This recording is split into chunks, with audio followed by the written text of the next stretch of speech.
ನಾವೇನು ಒಂದೇ ಗರ್ಭ ಹಂಚಿಕೊಂಡೋರು ಅಲ್ಲ, ಸ್ನೇಹನೇ ನಮ್ಮ ತಾಯಿ ಅಲ್ಯಾವ ಭೇದ ಇಲ್ಲ.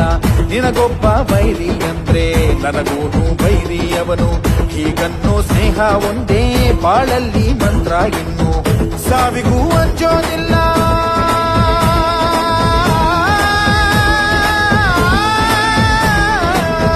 ಸ್ನೇಹಕ್ಕೆ ಒಂದೇ ಕುಲ.